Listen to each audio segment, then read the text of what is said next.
Okay. तर पुन्हा एक वार आपल्या सर्वांना तारणाऱ्या प्रभू येशू ख्रिस्ताला ही सुंदर वेळ प्रभूने आपल्याला दिलेली आहे. त्याच्या चरणी येऊन त्याच्या पवित्र वचनावर मनन करण्यासाठी त्याबद्दल त्याला गौरव, महिमा आणि सन्मान मिळो. विशेष करून आपण जो आपला बायबल अभ्यास आहे, जिवंत अशा बायबल द्वारे आपण जी काही मराठी बायबल अभ्यास घेत असतो आणि अ, त्यामध्ये आपण जे सुदृढ मंडळीची जी गुणवैशिष्ट्ये आहेत, ते आपण इतक्या दिवस पाहत होतो, परंतु अ, काही कारणास्तव आपण ते थांबवलेलं आहे. त्याचं कारण हे आहे की ऑक्टोबर महिना आहे आणि ऑक्टोबर महिन्यामध्येच असं काहीतरी घडून आलं 500 वर्ष अगोदर, की जिथं अद्भुत रीतीने देवाच्या वचनाने महान संजीवन घडून आलेलं आहे. आणि त्याच्या स्मरणार्थ आपण काय करतो की पुन्हा एक वार त्या सर्व जी आधारस्तंभ आहे ख्रिस्ती विश्वासाची, नाही का, ज्याद्वारे ही अद्भुत सुधारणा घडवून आणली, त्यावर आपण मनन करतो. आणि म्हणूनच विशेष करून आपण आज पासून जी महान जी तत्व आहेत पवित्र शास्त्राची, जी मुख्य तत्व आहेत, त्यावर आपण मनन करणार आहोत. आणि विशेष करून आपल्या सगळ्यांना माहित आहे फाईव्ह सोलाच, ज्याद्वारे अद्भुत रीतीने 15व्या 16व्या शतकामध्ये देवाने आत्मिक संजीवन घडून आणलेलं आहे. आणि आपण वेगवेगळ्या प्रकारे विविध वचनांतून, संदर्भामधून ही जी 5 सोलाज आहेत त्यावर आपण मनन केलेलं आहे. आणि आतापर्यंत पुष्कळदा आपण ह्या गोष्टी ऐकलेल्या आहेत. त्यामध्ये मग केवळ शास्त्रलेख, पहिला जो आधारस्तंभ आहे ख्रिस्ती विश्वासाचा, त्यानंतर केवळ विश्वास, त्यानंतर केवळ कृपा, आणि त्यानंतर केवळ ख्रिस्त, आणि केवळ देवाच्या गौरवासाठी. आणि विशेष करून आपण या दिवसामध्ये ही जी 5 सोलाच पाहणार आहोत, ही जी ही जी विश्वासाची, ख्रिस्ती विश्वासाची 5 आधारस्तंभ आपण म्हणू शकतो, ही पाहणार आहोत. ती आपण एका पुस्तकामधून पाहणार आहोत. विशेष करून योहान शुभवर्तमानामधून आपण हे 5 जी तत्व आहेत आपण शिकणार आहोत. आणि त्याकडे आपण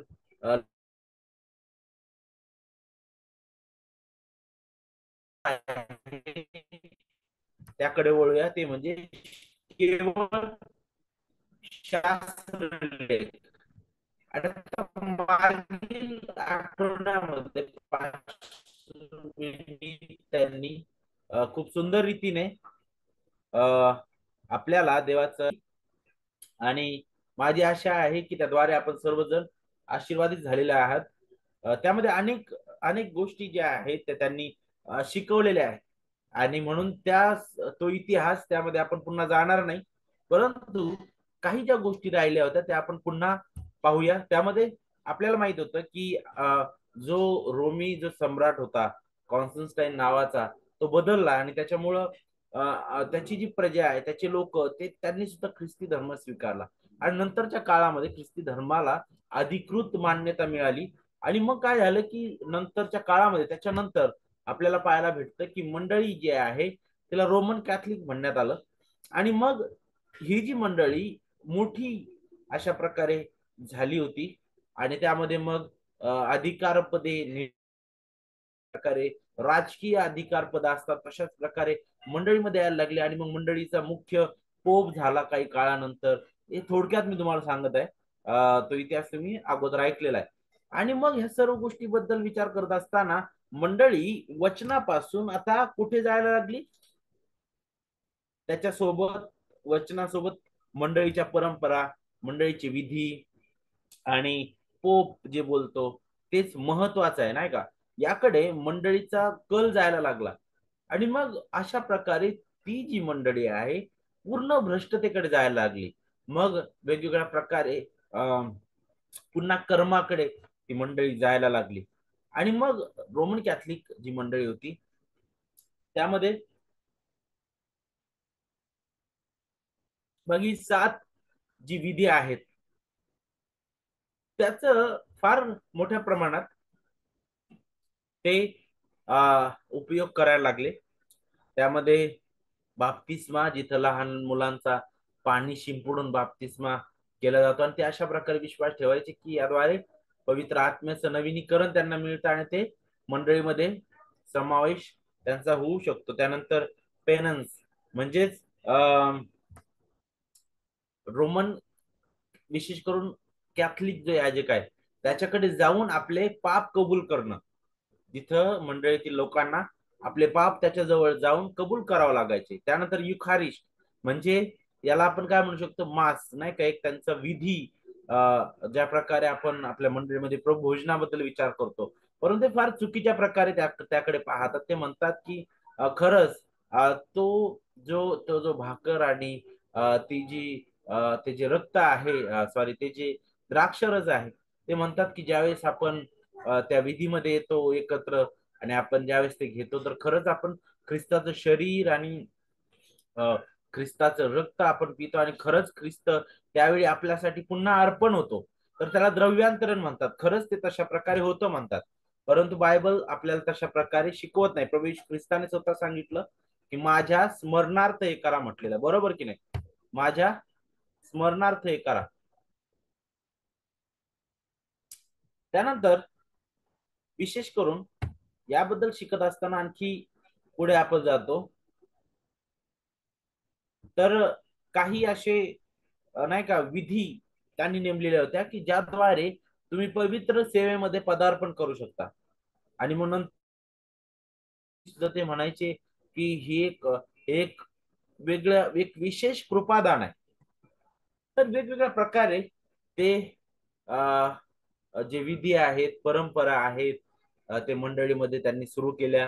आणि आपल्याला पाहायला भेटतं की त्याद्वारे मंडळी फार मोठ्या दबावाखालून चालली होती. जसं ख्रिस्ताच्या काळामध्ये सुद्धा शास्त्री आणि पुरुषी लोक होते नाही का, जे अनेक अशी नियम त्या मंडळांवर, त्या त्या लोकांवर लादायचे, ज्यामुळे ते लोक पूर्ण दबून गेलेले होते. आणि मग ख्रिस्ताने अगदी परखडपणे त्यांची कान उघाडणी केलेली आहे. तशाच प्रकारे आपल्याला पाहायला भेटतं की 15व्या देवाने अद्भुत रीतीने एका व्यक्तीच्या द्वारे ही जी आत्मिक संजीवनाची जी लाट आहे ती घडवून आणलेली आहे. आणि तो व्यक्ती आपल्याला माहिती आहे, मार्टिन लुथर नाही का, ज्याचा जन्म नोव्हेंबर नाही का 10 1483 मध्ये झाला. त्याच्या वडिलांची इच्छा जी होती ती अशा प्रकारची होती की त्यांनी वकिली करावी. आणि नंतर आपण पाहतो की त्याने काय केलं, मास्टर डिग्री मिळवलेली आहे. आणि नंतर मग असा एक प्रसंग त्याच्या जीवनामध्ये आला जिथं भयंकर वादळामध्ये तो सापडला. आणि त्यावेळेस त्याने हा निश्चय केला की मी जर म्हणे जर मी इथं वाचलो नाही का, तर मी साधू होईल म्हटलेलं. आणि मग नंतर तो वाचला तिथून, तर मग तो नंतर एका ऑगस्टियन जे जे जो मठ होता किंवा तो जो गट होता त्यांच्याशी तो त्यांच्यामध्ये तो गेला आणि तिथं तो कार्य करू लागला. आणि मग आपल्याला पाहायला भेटतं नंतर तो काही काळानंतर एक प्रोफेसर म्हणून सुद्धा उभा राहिलेला आहे. आणि अद्भुत रीतीने तो वचन जे आहे तो त्याचा अभ्यास करू लागला. परंतु ह्या सर्व गोष्टी करत असताना आपल्याला पाहायला भेटतं की तो जो आहे स्वतःशी झगडत होता. स्वतःला तो फार दोषी आणि फार भयंकर दुर्बल असा पाहायचा, कारण मी सगळ्यात पापी आहे. आणि म्हणून आता माझा जो दोष आहे तो कसा जाईल. मग तो वेगवेगळ्या प्रकारे त्याच्यासाठी प्रयत्न करू लागला नाही का. पण त्या ठिकाणी खरी जी शांती आहे त्याला मिळत नव्हती. कारण आपल्याला माहित आहे जी रोमन कॅथलिक मंडळी आहे आणि तिचे विधी परंपरा त्या कधीच खरी शांती देऊ शकत नाही. कारण त्या काळामध्ये पोप पोप भयंकर भ्रष्ट झालेला आहे. आणि त्याची भ्रष्टता इतकी शिगेला गेली होती की त्याने त्याच्या डोक्यात होतं की संत पीटर्स बेसिलिका बांधायची होती त्याला. आणि म्हणून त्याने काय केलं, त्याच्यासाठी एक पर्याय पैसा मिळवायसाठी त्याने इंडल्जन्स म्हणून अशा प्रकारे एक कागद जो तुम्हाला तुमच्या पापांची क्षमा हे लेखी स्वरूपात पोपच्या सहीनुसार तुम्हाला दिले जाईल. आणि त्यासाठी तुम्हाला पैसे द्यावे लागतील नाही का. आणि मग ते म्हणायला लागले की जर तुम्ही ती सही केली, जर जर जर तुम्हाला त्या त्या पोपच्या सहीनुसार जर तो कागद जर तुम्हाला देण्यात आला, तर तुम्ही ते जो पर्गटेरी म्हटलेला आहे या मरणानंतर, ते म्हणतात की विश्वासाला डायरेक्ट स्वर्गात जात नाही, तर तो अगोदर शुद्धीकरणाच्या जागेमध्ये जातो जिथे त्याला यातना होतात. तर जर तुम्ही ते पैसे दिले आणि जर तुम्ही त्या पोप कडून ती जर सही मिळाली आपल्याला, तर मग आपण आपल्याला आपल्या पापांची क्षमा अगदी मिळालेली, अगदी आपण हक्कदार आहोत त्यासाठी. आणि म्हणून टेटजेल नावाचा व्यक्ती होता, जॉन टेटजेल नावाचा व्यक्ती, तो काय करायला लागला, पैसे गोळा करायचं काम करायला लागला, विविध गावामध्ये जायला लागला, आणि या सर्व गोष्टी मार्टिन लुथर पाहत होता. आणि मग मार्टिन लुथर जो होता त्याने पाहिलं हे, कारण त्या काळामध्ये त्याने रोमकरास पत्र आणि इतरही पुस्तकांचा अभ्यास सुरू केलेला होता, आणि म्हणून त्याला ह्या गोष्टी सहन झाल्या नाही. आणि म्हणून 31 ऑक्टोबर 1517 मध्ये मार्टिन लुथरने असे 95 तत्व लिहून काढले, जे पूर्णपणे रोमन कॅथलिक मंडळीने पवित्र शास्त्राविरुद्ध जे गोष्टी शिकवायला सुरुवात केली होती त्याचा विरोध करणारे होते, जे वचनानुसार त्या प्रत्येक तत्वांना योग्य ते उत्तर देणारे होते. आणि ते 95 जे होतं त्या ठिकाणी, जे मोठं कॅथेड्रल होतं, जे मोठं चर्च होतं रोमन कॅथलिक, त्याच्या दारावर ते ठोकले. आणि तेव्हापासून आपल्याला पाहायला भेटतं की जी खरी जी चळवळ आहे सुधारणा, ती चळवळ सुरू झालेली आहे. आणि आपल्याला पाहायला भेटतं की त्यामध्ये अनेक गोष्टी त्याने शिकवल्या, आणि त्यामध्ये मूळ मुद्दा हाच होता की मंडळीने पुन्हा देवाच्या वचनाकडे यावं. आणि म्हणूनच आपल्याला पाहायला भेटतं देवाच्या वचनाचं मोल काय आहे. केवळ शास्त्रलेख याबद्दल आपण शिकत असताना आपल्याला पाहायला भेटतं की देवाने मनुष्यासोबत स्वतः संवाद साधलेला आहे. नाहीतर आपल्याला देवाबद्दलचं पूर्ण ज्ञान कधीच होणं शक्य झालं नसतं. जुन्या करारामध्ये विचार करू शकता तुम्ही, जर संदेश त्यांना देवाने उभं केलं नसतं, तर देव काय बोलत आहे त्या लोकांना माहित नसतं. देवाने जर स्वतःहून त्या काळामध्ये दृष्टांताद्वारे किंवा आकाशातून वाणीद्वारे जर बोलला नाही, तर लोकांना कसं कळालं असतं. नाही, पण देवाने स्वतः लोकांसोबत संवाद साधलेला आहे. आणि म्हणूनच तो संवाद आपल्या समोर लिखित स्वरूपामध्ये आता आपल्याकडे आहे, नाही का. आणि म्हणूनच देवाचं वचनच आपला विश्वास आणि आचरणाच्या सर्व बाबतीत सर्वोच्च आणि पुरेसा आणि अंतिम अधिकार आहे. मंडळीची परंपरा नाही, आपले मतांगीकार किंवा आपले कोणत्याही प्रकारची विधी परंपरा नाहीत.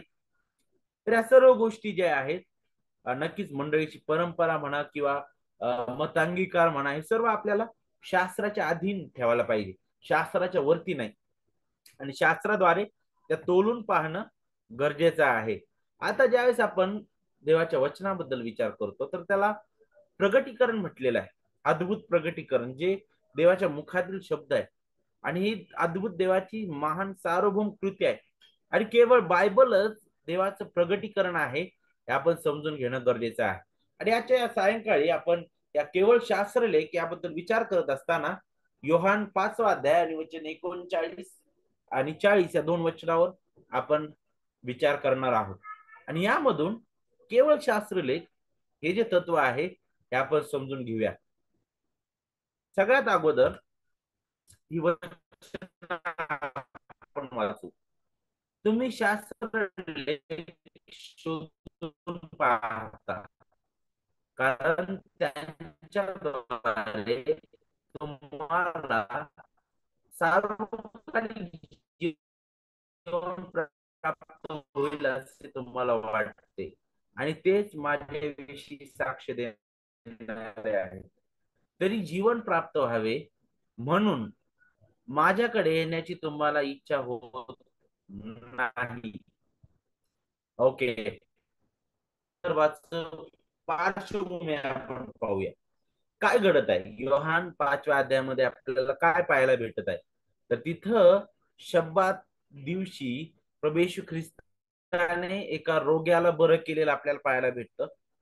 आणि त्यामुळं तो जो येशू आहे नासरेतकर, त्याने शब्दात मोडलेला आहे. कारण तो म्हटला की आपली बाज उचलून चालू लाग. आणि हे सुद्धा त्यांच्या दृष्टीने काय होतं, शब्दात मोड नाही, कारण हा श्वास उचलायला लावतो आणि घेऊन जायला लावतो. हे पण काम आहे. याद्वारे आपल्याला पाहायला भेटतं की ते शब्दात मोडत आहे. सीमाचा वायफाय बंद कर बरं त्याच्यामुळे. तर आपण आणखी पुढे येत असताना, आवाज येतोय का आता? ओके, आवाज येतोय सगळ्यांना? ओके, ठीक आहे. ओके. तर हा जो संदर्भ आहे, तिथं आता हे जे शास्त्री पुरुष आहेत ते ख्रिस्ताविरुद्ध उठलेले आहेत.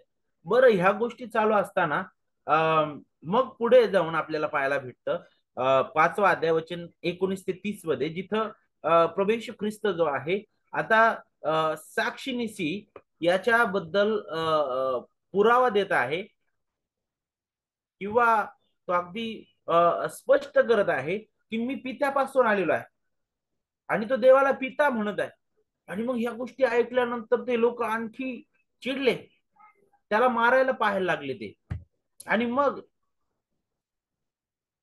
ते ज्यावेळेस त्याला मारायला पाहायला लागले, त्यावेळेस आपल्याला पाहायला भेटतं की त्यांचे विचार चालू असताना ख्रिस्त आता काय करत आहे, पुराव्यानिशी हे सिद्ध करत आहे की तो देव आहे.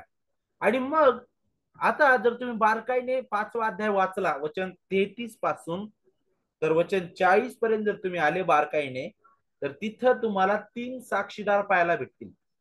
ते साक्षीदार ख्रिस्ताचं दैवत्व प्रकट करणारे आहेत, आणि हे साक्षीदार ख्रिस्त मुद्दा म्हणून त्यांच्यामधूनच दाखवत आहे. ओके.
ओके, सॉरी, नेटवर्क गेलं होतं पुन्हा. तर इथं पहिला जो साक्षीदार आहे तो आपल्याला इथं पाहायला भेटतो, आणि तो म्हणजे बाप्तिस्मा करणारा योहान. तो म्हणतो की मी जर साक्षी दिली असती तर तो म्हणतो माझी साक्षी तुम्ही खरी मानत नाही, पण बघा आता मीच तुमच्या समोर साक्षीदार उभे करत आहे. कारण नियमशास्त्रानुसार दोघा किंवा तिघाच्या साक्षीने तो जो मुद्दा आहे तो साबित केला जावा, आणि हेच त्या यहुदी पुढाऱ्यांसाठी सुद्धा महत्वाचं होतं. म्हणून कमीत कमी 3 साक्षीदार प्रभू येशू ख्रिस्त त्यांच्या पुढे ठेवत आहे. पहिला साक्षीदार तो म्हणतो बाप्तिस्मा करणारा योहान, ज्याने माझ्याविषयी साक्ष दिलेली आहे. वचन 33 अगदी स्पष्ट सांगत आहे की पहा, तुम्ही त्याच्याकडे पाठवून विचारलं, त्यावेळेस त्याने सत्याविषयी साक्ष दिली. सगळ्यात पहिली गोष्ट, ते सत्य कोण आहे? तो म्हणतो मीच आहे. आणि मग तो म्हणतो की त्याच्याही पलीकडे आणखी मोठी साक्ष काय आहे? तो म्हणतो मी तुमच्या समोर आहे, आणि मी तुमच्या समोर काय केलेले आहे? अद्भुत कृत्य केली. परंतु योहानाबद्दल बोलत असताना बघा पुढे काय म्हणतो, पण मी माणसांची साक्ष मान्य करत नाही, तथापि तुम्हाला कारण प्राप्त व्हावे म्हणून मी हे सांगतो म्हणे. तो जळता व प्रकाश देणारा दिवा होता, आणि तुम्ही त्याच्या प्रकाशात काही वेळ हर्ष करण्यास राजी झालात. पाहिलं, तो म्हणतो की तुमच्यासाठी तो एक जळता दिवाप्रमाणे होता तो योहान, नाही का? आणि त्याने त्या सत्याविषयी साक्ष दिली, तुम्ही त्याच्यामध्ये आनंद केलात, पण तरी तुम्हाला सत्य माहित नाही, नाही का? आणि मग तो म्हणतो की वचन 36 मध्ये येतो, तो म्हणतो की परंतु माझ्या जवळ जी साक्ष आहे ती योहानाच्या साक्षीपेक्षा मोठी आहे. तो काय म्हणताय बघा, आता योहान एक साक्षीदार म्हणून तो दाखवतो बाप्तिस्मा करणारा, तो म्हणतो आता त्याच्यापेक्षा आणखी पुढची साक्षीदार मी तुमच्या समोर सादर करत आहे. आणि तो साक्षीदार काय बरं, तो म्हणतो की ती साक्ष मोठी आहे, कारण जी कार्य सिद्धीस नेण्याचे पित्याने माझ्याकडे सोपवले, म्हणजे जी कार्य मी करतो तीच माझ्याविषयी साक्ष देतात की पित्याने मला पाठवले आहे. पाहिलं तुम्ही? अरे धार्मिक पुढाऱ्यांना, तुम्ही स्वतः पाहिलेलं आहे, लंगडे चालायला लागत आहेत, आंधळे त्यांना दिसत आहे, मृत उभे राहताना दिसत आहे. हा व्यक्ती जो त्या बाजेवर खेळलेला, तो उठून बाज उचलून चालू लागत आहे. ही ही कृत्य आता त्या योहानाच्या साक्षीपेक्षा सुद्धा मोठी साक्ष देणारी ठरत आहे. पण तरी सुद्धा ही साक्ष सुद्धा तुम्ही मान्य करत नाही. तो तर ठीक आहे, बरं हे दोन साक्षीदार झाले, आणखी त्याच्यापेक्षा सर्वोच्च मोठी अशी साक्ष मी तुमच्या समोर ठेवत आहे. आणि मग वचन 39 पर्यंत आपण येतो. आणि वचन 39 मध्ये पहा, तुम्ही शास्त्रलेख शोधून पाहता, कारण त्यांच्याद्वारे तुम्हाला सार्वकालिक जीवन प्राप्त होईल असे तुम्हाला वाटते, आणि तेच माझ्याविषयी साक्ष देणारे आहे. तो म्हणतो की या सगळ्यांपेक्षा उच्च अधिकारी तर काय आहे, तर शास्त्रलेख आहे, देवाचं वचन आहे. ते योहानापेक्षा कितीतरी मोठ्या पटीने बोलणार आहे, ते माझ्या कृत्यांपेक्षाही किती मोठ्या प्रकारे बोलणार आहे, कारण ते देवाचा शब्द आहे आणि ते माझ्या विषयी साक्ष देते. पाहिलं संदर्भ काय सांगत आहे आपल्याला? ख्रिस्त त्यांचं लक्ष कुठं खेचून घेत आहे? देवाच्या वचनाकडे खेचून घेत आहे. आणि म्हणूनच तिथं जो म्हणतो की तुम्ही शास्त्रलेख शोधून पाहता. आता ज्यावेळेस शास्त्रलेखाबद्दल आपण विचार करतो, सगळ्यात अगोदर आपल्याला समजणं गरजेचं आहे की हे जे शास्त्रलेख इतके महत्वाचे का आहेत, का आपल्यासाठी हे अधिकारयुक्त आहेत. त्यासाठी आपल्याला त्याची जी प्रेरणा आहे, शास्त्रलेखांची प्रेरणा, ते आपल्याला समजून घेणं गरजेचं आहे. आणि मग शास्त्रलेख या शब्दाचा ज्यावेळेस तुम्ही बारकाईने अभ्यास करता, तर तो जो शब्द आहे मूळ भाषेमध्ये जो वापरण्यात आलेला ग्राफे, तो शब्द पवित्र लेखांबद्दल मार्गदर्शन करणारा शब्द आहे. आणि असं कोणतं साहित्य नाही ज्याच्याबद्दल पवित्र म्हटलेलं आहे, कारण जे साहित्य पवित्रते पासून येतं, त्या साहित्याचा स्रोत खुद्द पवित्र ते मध्ये आहे, त्यालाच आपण पवित्र शास्त्र म्हणू शकतो. आणि मग नक्कीच ग्राफ हा शब्द आपल्याला त्या प्रेरणेबद्दल शिकवित की हे शास्त्रलेख का बरं महत्वाचे आहे, का बरं मोलाचे आहे. देवाचं वचन केवळ आपल्यासाठी अधिकारित काय आहे, कारण त्याची प्रेरणा, देवाच्या वचन प्रेरणेने आलेला आहे. आणि म्हणूनच ती प्रेरणा आपल्याला दुसरी तिमोथी 3:16 मध्ये पाहायला भेटते, जिथे सांगितलेलं आहे की प्रत्येक शास्त्रलेख ईश्वर प्रेरित आहे. प्रत्येक शास्त्रलेख ईश्वर प्रेरित आहे. म्हणजेच काय आहे, प्रत्येक शब्द हा देवाचा शब्द आहे. कारण पवित्र शास्त्रामध्ये प्रत्येक वेळी आपल्याला पाहायला भेटतो, जुन्या करारामध्ये, नवीन करारामध्ये पहा, प्रभू परमेश्वर हे म्हणतो, देव हे बोलला आहे, देव त्याला म्हणाला, या सर्व प्रकारे आपल्याला अशी शास्त्र वचन पाहायला भेटतील. आणि यावरून आपल्याला पाहायला भेटतं की प्रत्येक वचन, संपूर्ण शास्त्र कसं आहे, ईश्वर प्रेरित आहे. म्हणूनच मग ते 4:4 मध्ये आपल्याला पाहायला भेटतं, प्रभूने स्वतः सांगितलं, मनुष्य केवळ भाकरीने नव्हे तर परमेश्वराच्या मुखातून निघणाऱ्या प्रत्येक वचनाने, प्रत्येक वचन, उत्पत्ती 1:1 पासून तर प्रगटीकरण शेवटचा अध्याय, शेवटचं वचन, प्रत्येक वचन ईश्वर प्रेरित आहे, ईश्वर प्रेरित आहे. आता ज्यावेळेस आपण प्रत्येक शब्दाबद्दल आपण पाहतो, तर तो प्रत्येक शब्द देवाचा आहे, प्रत्येक शब्द देवाचा आहे. आता ईश्वर प्रेरित याबद्दल शिकत असताना, ईश्वर प्रेरित बद्दल पाहत असताना आपल्याला त्याचा मूळ शब्द पाहणं गरजेचं आहे. तिथं जो शब्द वापरलेला तो म्हणजे काय, थिओन्युस्टस. आता मूळ ग्रीक मध्ये थिओस म्हणजे देव आणि न्यूस्टॉस म्हणजे श्वास फुंकलेला. उदाहरणार्थ, ज्या प्रकारे देवाने मातीचा मनुष्य घडवला आणि त्याच्या नाकपुड्यामध्ये श्वास फुकला, त्यावेळी तो जीवधारी प्राणी झाला म्हटलेला आहे सगळ्यात सुरुवातीला. तशाच प्रकारे थिओन्युस्टॉस हा शब्द आहे. आणि तो शब्द ज्यावेळेस आपण पाहतो, तो शब्द शास्त्रलेखाच्या प्रेरणेबद्दल आपल्याला सांगतो. म्हणजेच काय, देवाने श्वास फुंकलेले किंवा देवाने त्यात श्वास सोडलेला. म्हणजेच काय की मूळ जे हस्तलिखित आहे ते त्याचा उगम मनुष्यामध्ये नाही तर खुद्द देवामध्ये आहे.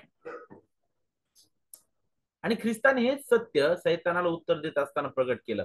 मनुष्य केवळ भाकरीने नव्हे तर परमेश्वराच्या मुखातून निघणार प्रत्येक वचनाने जगेल असा शास्त्रलेख आहे. असा शास्त्रलेख आहे. पाहिलं, असा शास्त्रलेख आहे. अनुवादातून तो हे वचन घेत आहे. कारण शास्त्र देवाच्या मुखातील शब्द आहे. हे नवीन करारामधील वचन नाही, जुन्या करारातील वचन आहे, जे ख्रिस्ताने तिथे घेतलं त्या सैतानाचा प्रतिकार करत असताना. पाहिलं, प्रत्येक शास्त्रलेख हा ईश्वर प्रेरित आहे. म्हणून पवित्र शास्त्राकडे ज्यावेळेस आपण लक्षपूर्वक पाहतो त्यावेळेस आपल्याला पाहायला भेटतं की देवाच्या निवडलेल्या मानवी हस्तकांच्या मनामध्ये त्याने काय केलं, त्याच्या आत्म्याद्वारे, विशेष करून त्यांच्या आत्म्यामध्ये, हृदयामध्ये आणि भावनामध्ये परमेश्वराचं जे दैवी सत्यवचन आहे ते प्रवाहित किंवा प्रेरित होत गेलेलं आहे. आणि म्हणूनच आपल्याला पाहायला भेटतं पहिले पेत्र 1:20 नुसार जिथं सांगितलेलं आहे की कोणताच जो संदेशाचा उलगडा आहे तो कोणाला स्वतःच्या कल्पनेने करता येत नाही. का बरं?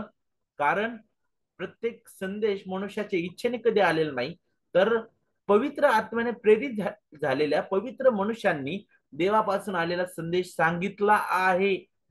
पूर्णविराम. पहा आता, कारण संदेश मनुष्याच्या इच्छेने कधी आलेला नाही, म्हणजे हे आपल्याला पवित्र शास्त्राचा उगम दाखवितं खुद्द देवामध्ये. पवित्र मनुष्य ज्यावेळेस म्हटलेलं देवाने त्या कार्यासाठी त्या लेखकांना नियुक्त केलेलं होतं, त्या 40 लेखकांना, ज्यांनी जुना नवीन करार लिहिलेला.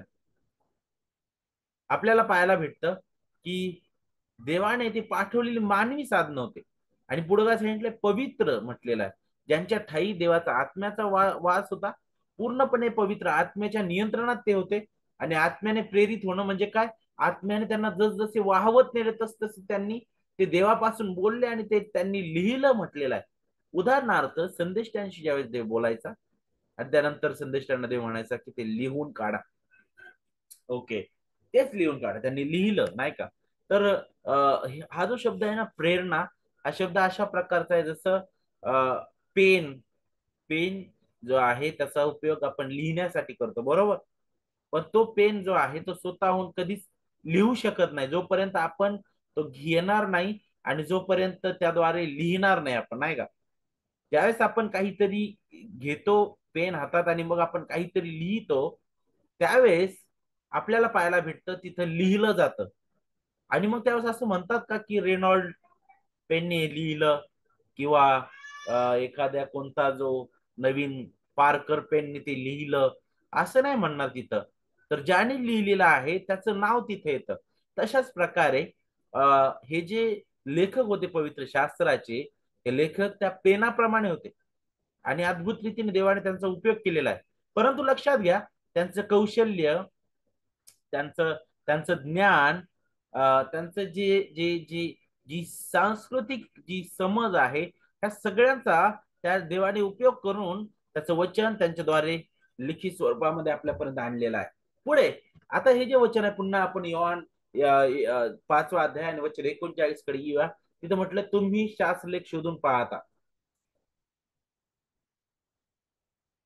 आता शोधणे मूळ शब्द काय, खूप कसून शोधणे किंवा तपासून वाचणे. हे लोक फार अभ्यासक होते, फार अभ्यासक होत्या, परंतु त्यांचा अभ्यास आंधळ्या डोळ्यांनी, जसा आंधळा व्यक्ती जो आहे तो जसा नाही का काठी चाचपडत असा तो चालतो नाही का, अशा प्रकारचे अभ्यासक होते जे आंधळे आहेत. कारण ते विश्वासाशिवाय ते वाचत होते. ते फक्त बाह्य क्रियांवर ते निर्भर होते. कोणत्याही प्रकारे त्यांचं आंतरिक परिवर्तन त्यामध्ये आपल्याला पाहायला भेटत नाही. यावेळेस आपण आणखी पुढे येतो या वचनामध्ये, तर आपल्याला पाहायला भेटतं कारण त्यांच्याद्वारे तुम्हाला सार्वकालिक जीवन प्राप्त होईल असे तुम्हाला वाटते. प्रभू येशू ख्रिस्त बोलत आहे त्यांना. साक्षीदार प्रभू येशू ख्रिस्त त्यांच्या पुढे सादर करत आहे. त्यांना वाटले की शास्त्राचं वाचन करणं, त्याला जाणून घेणं, त्याचा अभ्यास करणं म्हणजेच तारण आहे. लक्षात घ्या, देवाच्या वचनाचं ज्ञान असणे म्हणजे मी तारल्या गेलेलो आहे हे याची पावती कधीच असू शकत नाही. यहूदा इस्करियोत प्रभू येशू ख्रिस्तासोबत त्या इतर 11 शिष्यांसोबत 3.5 वर्ष होता. ज्या गोष्टी त्या 11 शिष्यांनी शिकल्या त्या गोष्टी यहूदाने पण शिकल्या. ज्या गोष्टी त्या 11 शिष्यांनी केल्या त्या गोष्टी यहूदाने पण केल्या. लक्षात घ्या, आपलं बौद्धिक ज्ञान आपल्याला आपल्या बौद्धिक ज्ञानाच्या जोरावर आपल्याला हे तारण मिळू शकत नाही, जोपर्यंत देव आपल्यावर कृपा करत नाही. पण आपल्याला पाहायला भेटतं नक्कीच पवित्र शास्त्र जे आहे स्वतः ते तारण देत नाही, ते आपल्याला तारणाऱ्याकडे घेऊन जातं.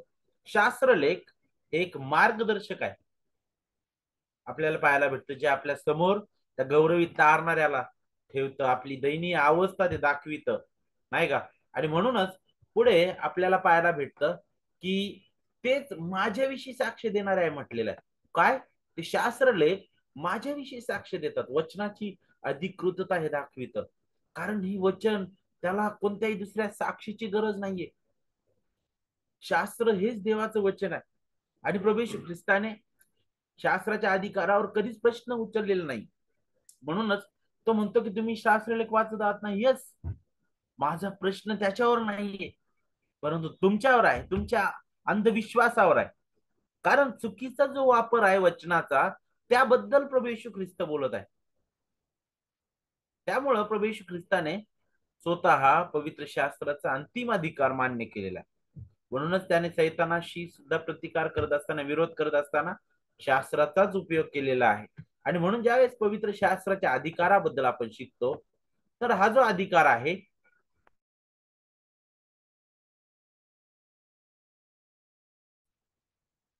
पवित्र शास्त्राचा अधिकार हा अद्भुत अधिकार आहे. आणि या अधिकारामागे आपल्याला पाहायला भेटतं की देव महान अधिकाराने उभा आहे. का बरं देवाचं वचन अधिकारयुक्त आहे? कारण शास्त्रातील प्रत्येक वाक्यामागे, प्रत्येक संदर्भामागे, प्रत्येक सिद्धांतामागे, नाही का, प्रत्येक आज्ञामागे, प्रत्येक अभिवचनामागे देव ठामपणे त्याच्या अधिकाराने उभा आहे. देवाचं वचन ईश्वर प्रेरित, अचूक आणि खात्रीशीर आहे. म्हणून ते कसं आहे? अधिकारयुक्त आहे. कारण देवाने ते आपल्या अधिकार वाणीने दिलेलं वचन आहे, हे आपण समजून घेणं गरजेचं आहे. पण मंडळी जी होती तिने हाच अधिकार जो आहे तो नाकारलेला आहे. देवाचं वचन अगदी स्पष्ट सांगत होतं, कृपेनेच विश्वासाच्या द्वारे आपलं तारण आहे, आपल्या कोणत्या कृत्यांवर ते अवलंबून नाही. परंतु इथं आपल्याला पाहायला भेटतं क्षमापत्रे विकली जात होती. इथं पापाच्या क्षमेसाठी त्यांना याजकाकडे जाऊन त्याच्या कानात ती पापाची कबुली द्यायची होती. इथं त्यांना पैसे भरायचे होते. इथे त्यांना विविध विधी परंपरा पाळायच्या होत्या. त्याच वेळेस त्यांना या सर्व गोष्टी मिळणार होत्या. पण आपल्याला पाहायला भेटतं की मार्टिन लुथर यांनी, नाही का, मी तुम्हाला अगोदर सांगितलं, 31 ऑक्टोबर 1517 मध्ये ज्यावेळेस विटेनबर्ग त्या ठिकाणी आपल्याला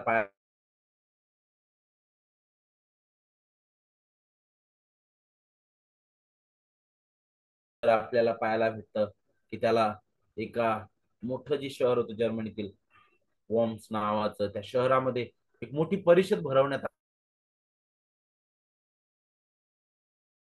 त्या ठिकाणी बोलवण्यात आलं. त्या ठिकाणी अनेक जे याजक आणि अधिकारी होते, त्या ठिकाणी सम्राट होता, आणि त्या ठिकाणी आपल्याला पाहायला भेटतं पोप पण होता. आणि मग तिथं आपल्याला पाहायला भेटतं त्याच्यावर आरोप करण्यात आले. आणि अशा वेळी आपल्याला पाहायला भेटतं ते आरोप का करण्यात आले होते? कारण मार्टिन लुथर म्हणत होता की केवळ विश्वासानेच आपण नीतिमान ठरतो, आपला अधिकार केवळ देवाचं वचन आहे. आणि ह्याच तत्वांवर आधारित तिथं ती सभा झालेली आहे. परंतु आपण पाहतो त्या सभेमध्ये पोपचे प्रतिनिधी जे होते, आणि विशेष करून जो सम्राट होता चार्ल्स नावाचा, त्याने काय केलं? लुथरला म्हटलं की तू ह्या शिकवणी तू पुन्हा मागे घे, तुझे हे शब्द पुन्हा तू मागे घे. त्यावेळेस हा जो मार्टिन लुथर आहे तो तिथं काय म्हटलेला त्या सर्व अधिकाऱ्यांपुढे बघा, तो म्हणतो की जोपर्यंत मला पवित्र शास्त्र आणि स्पष्ट बुद्धीने पटवून दिलं जात नाही तोपर्यंत पोप किंवा परिषदा यांच्या अधिकाराचा स्वीकार मी करीत नाही. कारण त्यांनी एकमेकांना विरोध केलाय. माझा विवेक देवाच्या वचनाशी बांधलेला आहे. मी काहीही मागे घेऊ शकत नाही आणि घेणारही नाही. कारण विवेकाच्या विरोधात जाणं हे ना योग्य आहे ना सुरक्षित आहे. पाहिलं तो म्हणे माझा अधिकार देवाचं वचन आहे. इथं अधिकाराबद्दल होतं. रोमन मंडळीने परंपरेला मंडळीच्या त्या देवाच्या वचनाच्या अधिकाराच्या वरती जोडलेलं होतं. परंतु आपल्याला पाहायला भेटतं मंडळीची परंपरा विधी हे पवित्र शास्त्राच्या अधीन असले पाहिजे. आणि तेच आपल्याला पाहायला भेटतं रोमन कॅथलिक मंडळी विसरून बसलेली होती. पुढे आपल्याला पाहायला भेटतं ज्यावेळेस अधिकाराबद्दल आपण विचार करतो वचनाच्या, तर जॉन स्टॉट नावाचे देवाचे सेवक आहेत ते म्हणतात की पवित्र शास्त्राच्या अधिकारावर विश्वास ठेवणं व त्यास अधीन होणं हे ख्रिस्ताचं प्रभुत्व स्वीकारण्याचा आवश्यक परिणाम आहे. ओयलर म्हणतात परमेश्वराचा अधिकार नाकारणे म्हणजे परमेश्वराच्या अधिकाराविरुद्ध बंड करणे. अशा कृतीस शिक्षा झाल्याशिवाय राहणार नाही. रोमची मंडळी शिकवत होती देवाचं शास्त्र तेव्हाच पूर्ण होतं जेव्हा त्याला मंडळीद्वारे पाठिंबा भेटतो, नाही का. याचा अर्थ काय?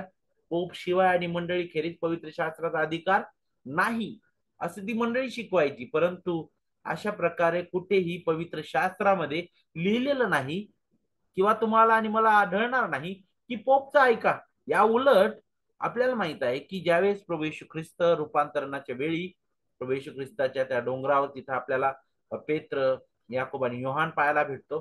तिथं जी आकाशातून वाणी आली ती अशा प्रकारची होती जी पेत्राने, याकोब, योहानाने ऐकलेली आहे की तुम्ही कोणाचा ऐका? ख्रिस्ताचा ऐका.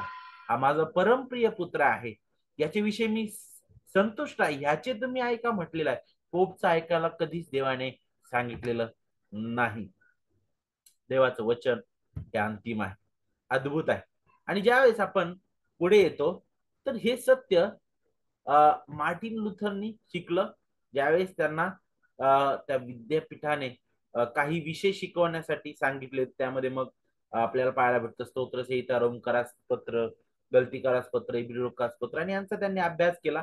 जवळजवळ आपल्याला पाहायला भेटतं 1513 ते 1517 या काळामध्ये त्यांनी त्याचा अभ्यास केलेला आहे. आणि त्याच वेळी आपल्याला पाहायला भेटतं की त्यांनी रोमला भेट दिली आणि त्यावेळी त्यांना वाटू लागलं की अरे रोमन कॅथलिक मंडळीमध्ये काहीतरी चुकीचं घडत आहे. आणि म्हणूनच त्यांनी ती जी 95 तत्व आहेत ती त्यांनी तिथे लिहिलेली होती. आणि म्हणूनच आपल्याला पाहायला भेटतं की याद्वारे मंडळीने पुन्हा वचनाकडे यावं, त्या सत्याकडे यावं, हेच त्यांची इच्छा होती. आणि म्हणूनच आपल्याला पाहायला भेटतं की हे वचन जे आहे कुणाबद्दल सांगतं? पूर्ण वचन आपल्याला पाहायला भेटतं ख्रिस्ताबद्दल ते मार्गदर्शन करतं, ख्रिस्ताकडे. कारण ते म्हणतं माझ्याविषयी तो साक्ष देतं म्हटलेलं आहे. अगदी उत्पत्तीपासून मलाखी पर्यंत आपण पाहतो सर्व ग्रंथ ख्रिस्ताविषयी साक्ष देतात.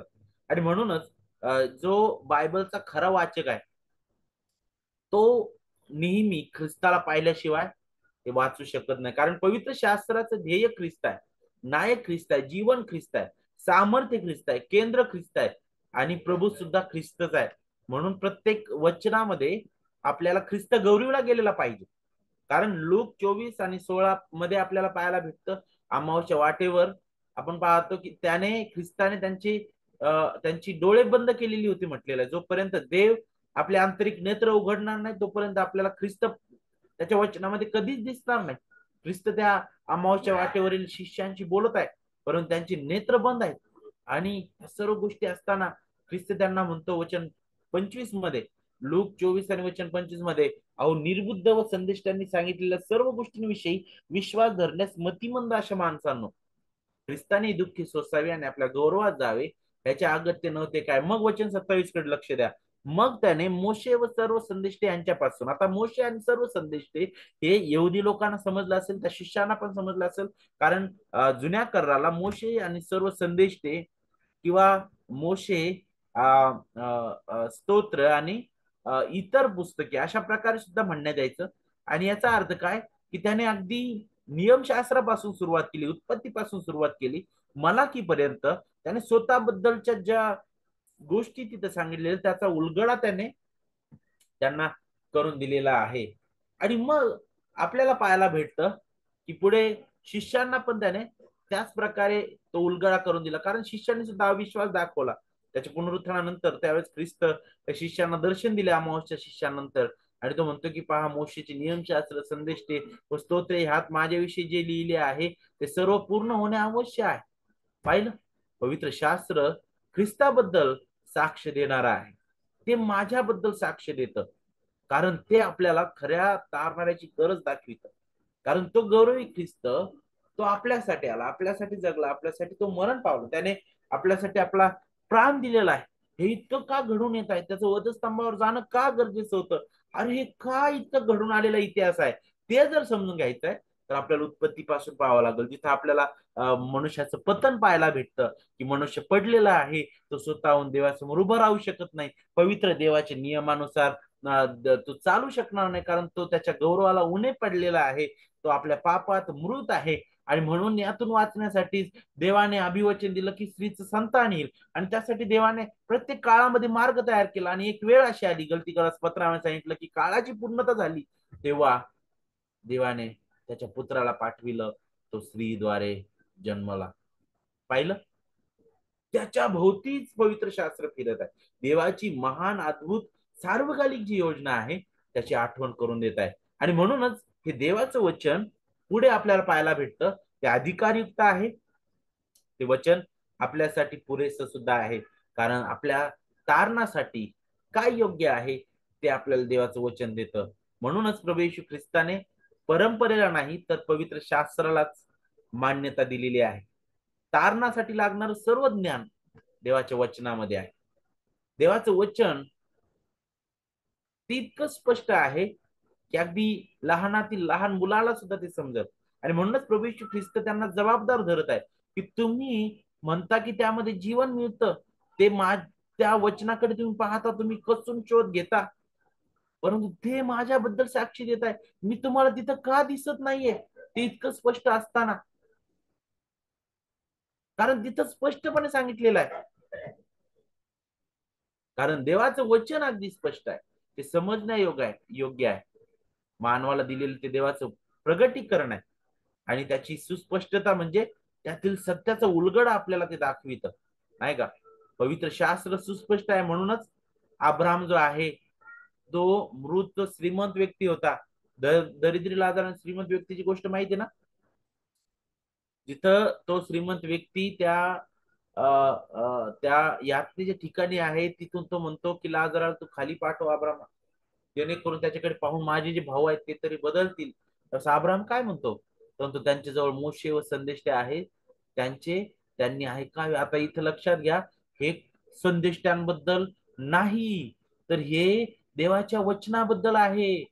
कारण मोशे आणि संदेश हे जुन्या कराराबद्दल दाखवत आहे. तो म्हणतो की तिथं देवाच्या मुखातील शब्द आहे, तर ते ते ऐकत नसतील, तर एखादा व्यक्ती मृतातून जरी उठला तरी त्याचं ते ऐकणार नाही. म्हणूनच 5:39 मध्ये प्रभू येशू ख्रिस्त म्हणतो की तुम्ही शास्त्रलेख शोधित जा, कारण देवाचं वचन सुस्पष्ट आहे. म्हणूनच विरोया येथील जे लोक होते ते संत पावलाचा संदेश शास्त्राप्रमाणे आहे की नाही दररोज शोधित होतं, आणि त्यांना मोठ्या मनाचे लोक म्हणण्यात आलेलं आहे, कारण ते शास्त्राला आदर देणारे होते, शास्त्राचा आदरयुक्त ते अभ्यास दररोज करायचे ते. आणि म्हणूनच देवाचं वचन अगदी साधं सरळ आणि स्पष्ट आहे, नाही का. आणि म्हणूनच आपल्याला पाहायला भेटतं, पहिल्या शतकातील ज्या मंडळ्या होत्या तिथं पाऊलाचं जे पत्र आहे सामूहिक पद्धतीने वाचून दाखवण्यात येतं. देवाचं वचन अगदी स्पष्ट आहे.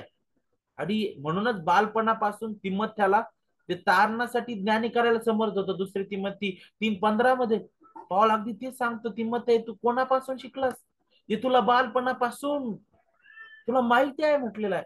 कारण तिमथ्याला बालपणापासून तारण काय आहे, ख्रिस्त काय आहे, विश्वास काय आहे हे माहित होतं, या गोष्टी तो कळू शकलेला आहे. आणि तेच वचन योग्य वेळी ख्रिस्ताला तारणा, त्या तिमथ्याला तारणा प्रत घेऊन आलं. पवित्र आत्मा देवाचं वचन, देवाच्या गोष्टी समजण्यास आणि ते स्वीकारण्यास आपलं मन तो प्रकाशित करतो. पण रोमची मंडळी जी होती ती म्हणाले की पवित्र शास्त्र माणसांना समजण्याजोगं नाही, त्यांना ते कळणार नाही, नाही का? त्यामुळे आम्ही तुमच्या भाषेत भाषांतर ते करणार नाही. पवित्र शास्त्र समजण्यास तुम्ही असमर्थ आहात, म्हणूनच कशावर विश्वास ठेवायचा आम्ही तुम्हाला शिकवू, अशी ही मंडळी म्हणायला लागली. पण आपल्याला पाहायला भेटतं की केवळ विल्यम टेंडल म्हणाले, देवाचे सेवक, ते म्हणतात की केवळ वचन, तो नांगर चालविणारा जो शेतकरी आहे ना, त्याला त्या रोम मध्ये बसलेल्या पोप पेक्षा अधिक समजेल म्हटलेलं आहे. कारण देवाचं वचन जीवनास तारणासाठी आणि सुभक्तीस आवश्यक असलेल्या सर्व गोष्टी आपल्याला सुस्पष्ट करणारा आहे. कारण ते अगदी सुस्पष्ट आहे. त्यानंतर देवाच्या वचनाचा हेतू काय बरं? तो आपल्याला वचन 40 मध्ये देतं, तरी जीवन प्राप्त व्हावे म्हणून. काय? कशासाठी आहे? तो त्या लोकांना सांगत, अरे तुम्ही जीवन प्राप्त व्हावे म्हणून त्याच्याकडे जातात. नक्कीच देवाचं वचन अद्भुत आहे. ते विफल होऊन कधीच येत नाही. एशिया 55:11 आपल्याला त्याची आठवण करून देतं. देवाचं वचन हे पृथ्वीवरील देवाचं सर्व इच्छा व उद्देश पूर्ण करणार आहे. ते अविश्वासणाऱ्यांचं तारण आणि परिवर्तन करतं. देवाचं वचन हे नवीन जीवन निर्माण करणारं बिया आहे. पहिले पेत्र 1:21 आणि 22 मध्ये आपल्याला पाहायला भेटतं. सुवार्ता तारणासाठी देवाचं सामर्थ्य आहे. रोम 1:16 मध्ये आपल्याला पाहायला भेटतं. ते पापाविरुद्ध लढाई करतं, नाही का? ते आपल्याला पाहायला भेटतं की आपल्या परिणामाविरुद्ध जे पापाच्या परिणामाविरुद्ध, पाप काय आहे आणि पापाचा परिणाम काय आहे त्याच्याबद्दल ते काय करतं, इशारा देतं. ते आपल्या आत्मिक आपली वाढ करतं, नाही का? पेत्रामध्ये, पहिले पेत्र 2 मध्ये सांगितले आणि योहान 6 मध्ये आपल्याला पाहायला भेटतं ते दूध आहे, ते आपलं आत्मिक अन्न आहे. इब्री 4:12 मध्ये आपल्याला पाहायला भेटतं ते आपल्या मनातील विचार आणि हेतू यांचं परीक्षक आहे, नाही का? याकोब 1:22 ते 25 मध्ये आणि दुसरे करीन 3:18 मध्ये आपल्याला पाहायला भेटतं ते आपल्याला ख्रिस्ताच्या प्रतिमेमध्ये घडवत आहे. पवित्र शास्त्र हे आरशासारखं आहे, जे आपले दोष व पाप दाखवित आणि आपल्यास ख्रिस्ताच्या प्रतिमेप्रमाणे घडवित. कारण ते अंतिम आणि पुरेस असं आहे. म्हणूनच ते काय म्हणतं, तुम्हाला तरी सुद्धा तुम्हाला माझ्याकडे येण्याची इच्छा होत नाही. आता हे त्या लोकांचं अंधत्व दाखवणार आहे. त्यांना शास्त्र माहित आहे, पण त्या शास्त्राचा विषय ख्रिस्त आहे ते नाकारत आहेत. समस्या शास्त्रात नाहीये, समस्या तुमच्या आंधळेपणात आहे. ख्रिस्त त्यांना बोलत आहे, तुम्हाला मी दिसत नाही कारण शास्त्र माझ्याबद्दल तर इतकं सुस्पष्ट आहे, तरी तुम्ही त्याला इतकं वाढ येड वाकड करत आहे, तुम्ही त्याला इतकं रहस्यमय बनवत आहे, तुम्ही त्याला काहीतरी वेगळंच बनवत आहे. समस्या शास्त्रात नाहीये, समस्या तुमच्यामध्ये आहे. कारण हे पाप तुमच्यामध्ये दडलेलं आहे. तुम्ही आत्मिक रीतीने मृत आहे, तुम्हाला माझं गौरव दिसणार नाही. आणि म्हणूनच पुढे आपल्याला हे जाऊन त्याची अंतिमता दाखवित पवित्र शास्त्राची. जे आपल्याला वचन 39 मध्ये पुन्हा एकवर पाहायला भेटतं, जिथं ख्रिस्त म्हणतो की तुम्ही शास्त्रलेख शोधता, येस, तेच माझ्याविषयी साक्ष देणार आहे. शास्त्र स्वतःच स्वयं साक्ष आहे. त्याला कोणत्याही प्रकारच्या साक्षीदाराची गरज नाही, त्याला बाह्य अधिकाराची गरज नाही. कारण देवाचे जे सेवक होते ते म्हणाले की शास्त्र स्वतः सत्य ठरवित, मंडळी किंवा परंपरा त्याला अधिकार देत नाहीत. मंडळीने म्हटलं म्हणूनच हे शास्त्र जे आहे अधिकारिक असं नाहीये, तर शास्त्र सांगतं त्यानुसार मंडळीने चालावं. देवाचं वचन ते असल्या कारणानं ते अधिकार युक्त आहे, हे आपल्याला समजणं गरजेचं आहे. पवित्र शास्त्र त्याच्या अनन्य अंतिमतेबद्दल दावा करतं. देवाचं वचन जे लिखित वचन आहे हे अंतिम सत्य आहे, हे विशेष, असामान्य, पवित्र आणि तारणदायी प्रगटीकरण आहे. म्हणूनच यहूदा 1:3 मध्ये काय सांगितलं, एकदाच पवित्र जनांच्या हवाली केलेला विश्वास म्हटलेला आहे. हे अंतिम आहे, एकदाच हवाली करण्यात आलेलं आहे आपल्याला. आता हे पूर्ण झालेलं आहे. प्रगटीकरण 22:18-19 मध्ये काय सांगितलं, या पुस्तकातील संदेश वचन ऐकणाऱ्या प्रत्येकाला मी निश्चयपूर्वक सांगतो की जो कोणी ह्यात भर घालील त्याच्यावर आणि या पुस्तकात लिहिलेल्या पीडा देव आणील, आणि जो कोणी ह्या संदेशाच्या पुस्तकातून वचनातून काही काढून टाकील त्याचा वाटा या पुस्तकात वर्णन केलेल्या जीवनाच्या झाडातून व पवित्र नगरीतून देव काढून टाकील म्हटलेला आहे. अनुवाद 4:2 आणि 12:32 मध्ये पहा, जी आज्ञा मी तुम्हाला देत आहे तिच्यात काही अधिक उणे करू नका, अशासाठी की तुमचा देव परमेश्वर त्याच्या ज्या ज्या आज्ञा मी तुम्हाला देत आहे त्या तुम्ही पाळाव्यात. अधिक गुन्हे करणाऱ्यावर देवाचा श्राप आणि दंड येईल देवाचे प्रेलेकरांनो. शास्त्राची अंतिमता म्हणजे प्रगटीकरण पूर्ण झालेलं आहे. यापुढे जे काही देवाला बोलायचंय, जे काही सांगायचंय, त्याच्या वचनाद्वारे तो तुम्हाला आणि मला सांगतो. शेवटच्या काळी देव आपल्या सोबत त्याच्या पुत्राद्वारे बोलला आहे म्हटलेलं इब्री लोकास पत्रकर्तामध्ये अध्याय 1 आणि वचन 1-2 मध्ये. तो नेहमी ख्रिस्त आपल्या समोर दाखवितो. प्रत्येक वचन ख्रिस्त गौरवणार आहे. आपल्या जीवनातील निरनिराळ्या घडामोडींना वचनाचं लागूकरण करता येतं नाही का. आज आपल्याला पाहायला भेटतं आपण अतिरिक्त प्रगटीकरणाची आशा बाळगत नाही. कोणत्या मुलीशी किंवा मुलाशी विवाह करावा हे देव तुमच्या कानात येऊन सांगणार नाही. कोणता काम धंदा करावा, कोणत्या शहरात करावा, कोणत्या चर्चचं सदस्यत्व मिळवावं, कोणत्या गावात, कोणत्या शहरात, देशात सेवा करावी, या सर्व वरील गोष्टींचा आपण शोध पवित्र शास्त्रामध्ये दिलेल्या तत्वानुसार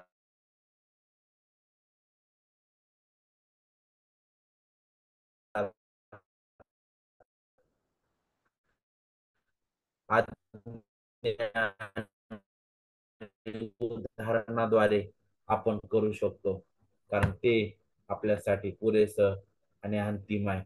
म्हणून आपल्याला पाहायला भेटतं की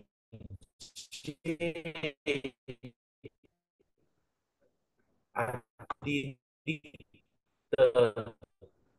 प्रगती करण्याची मागणी करतात ते दुसऱ्या पवित्र शास्त्राची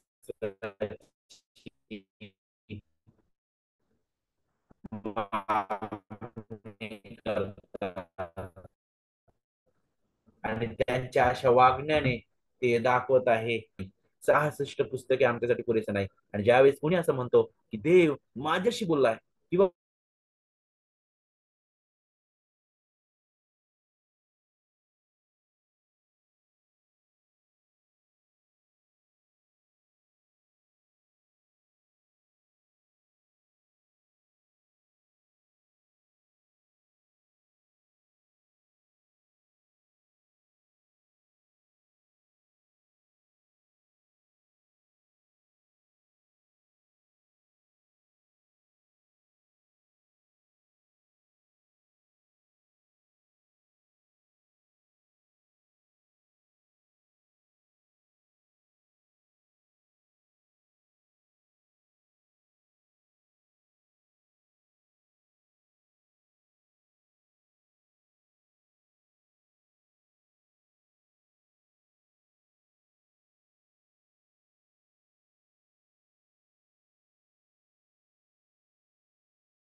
हॅलो. आवाज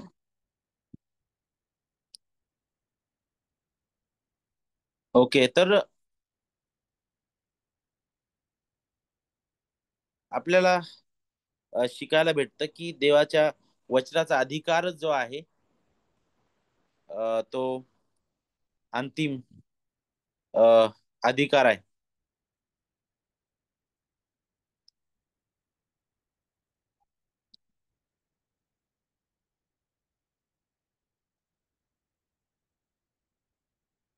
आवाज येतो सगळ्यांना?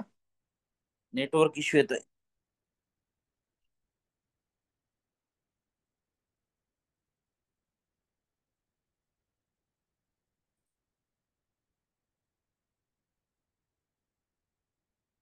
हॅलो, आवाज येतोय?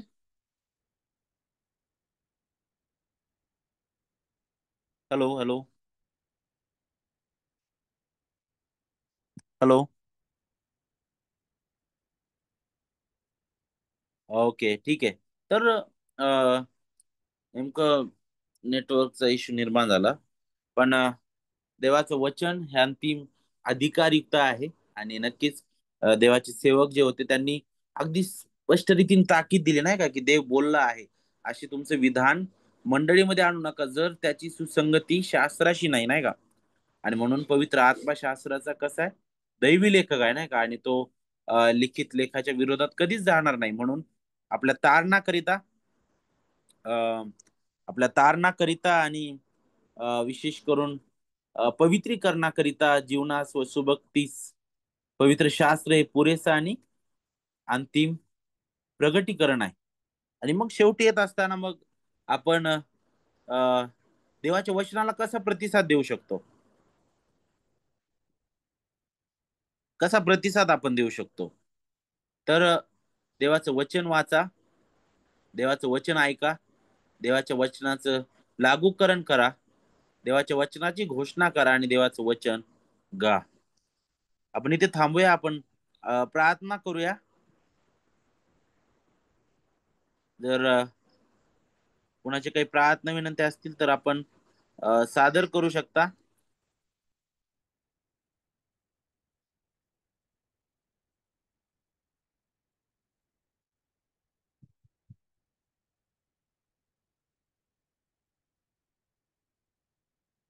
आवाज येतोय?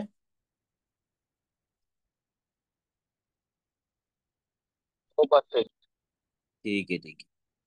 प्रार्थना करू आपण.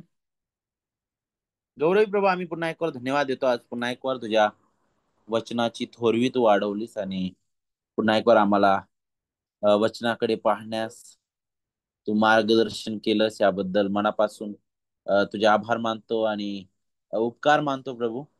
ज्या प्रकारे तू 500 वर्षांपूर्वी अद्भुत संजीवन घडून आणलंस आणि जे पूर्णपणे तुझ्या वचनाच्या केंद्रित होतं, तेच प्रभू आम्हाला तू आजही शिकव. आम्हाला तुझ्या वचनामध्ये रममाण होण्यास सहाय्य कर. तुझ्या वचनाच्या बाहेर आम्ही कुठेही जाऊ नये. आम्हाला तुझ्या वचनात ख्रिस्ताला पाहायला शिकव. प्रभू आम्हाला तुझ्या वचनातून तुझे महान सुवार्तेचे सौंदर्य नेहमी दाखव. प्रभू आम्हाला आमचं जीवन जगण्यासाठी प्रभू तो आम्हाला सहाय्य कर, सद्बोध दे. विशेष करून तू सुधार, नीती शिक्षण तू दे आणि तुझं गौरव हो दे. सर्व गौरव तुला देत प्रभू येशूच्या नावामध्ये प्रार्थना मागतो म्हणून तो आहे. आमेन. Okay, bye bye.